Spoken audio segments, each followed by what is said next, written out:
In today's Pravachan, Shri Maharaj guides us on how to live joyfully by surrendering desires at the feet of God. Desire, if turned toward the divine, becomes the path to lasting bliss. Following the discourse, we reflect on the radiant life of the Advaita Saint Sadasiva Brahmendra, who lived this teaching in silence, song, and surrender. May 25th. Achieve joyfulness by directing desire to God. All in the family should live cheerfully and joyfully. We should have such a disposition that whoever desires joy and cheer should hasten to us. Distributing largesse may impoverish the donor or may not suffice the recipient's need. Cheerfulness of disposition, on the other hand, is a fund that is inexhaustible.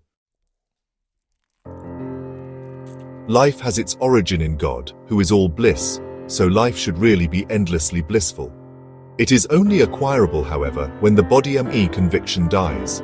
Bliss, being natural, is easy to acquire. It only needs that we too become simple, that is, free of conditioning or upadhi, which has weighed us down. Everybody is in search of bliss, so learn to be joyful in all circumstances. Bliss is basically everlasting, but we seek it in sense objects, which are transitory, and therefore we fail to find true lasting bliss. A pustule of scabies causes itching. The scratching gives a kind of pleasure, but draws blood and causes irritation. Does the pleasure justify the scratching?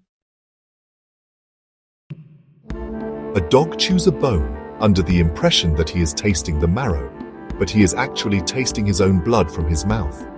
Some of the blood actually falls on the ground and is lost to his body, but he does not let go of the bone. The joy obtained from sense pleasures is exactly similar.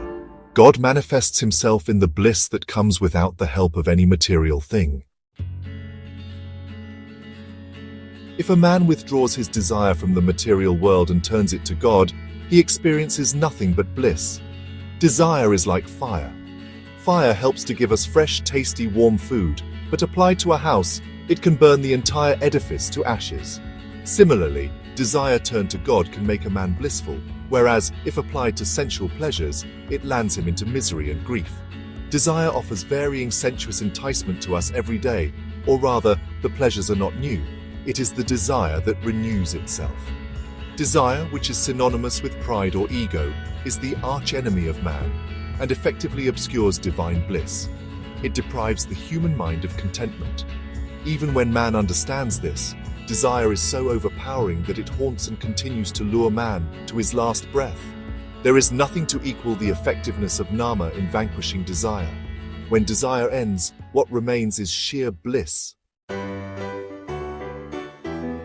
Sadasiva Brahmendra was a great Advaitic saint, composer, yogi and mystic of 18th century South India. Though he was born as Sivaram into a well-to-do Brahmin family and received a solid grounding in scriptures, his heart burned with a deep desire for something more, the infinite. His journey of joy began when he turned his back on worldly ambition and turned inward toward God. After becoming a disciple of the renowned Advaita teacher Shri Brahmachaitanya Saraswati, Sadasiva chose silence, not just of speech, but of worldly desire. He would roam the countryside unclothed, absorbed in divine ecstasy, oblivious to the opinions or criticisms of the world. In fact, one story tells of him walking through a royal court lost in bliss.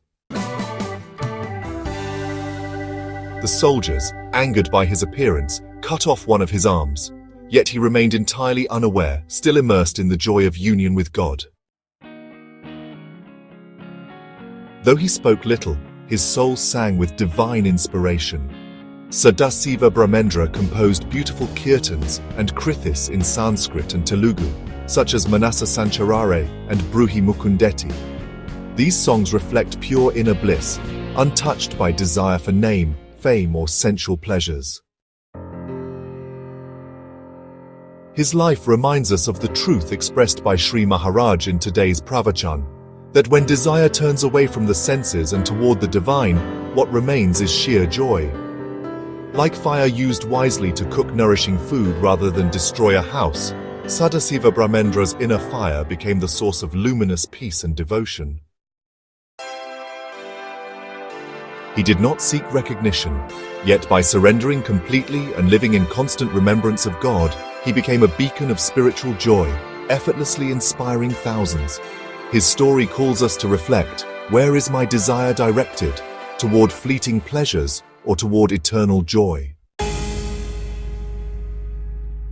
Let us reflect on today's divine teaching. Desire directed toward God becomes a path to bliss. Let us, like Sadasiva Brahmendra, burn away ego and cravings in the fire of devotion. May we live cheerfully, sing joyfully, and walk lightly, radiating God's bliss through nama and simplicity.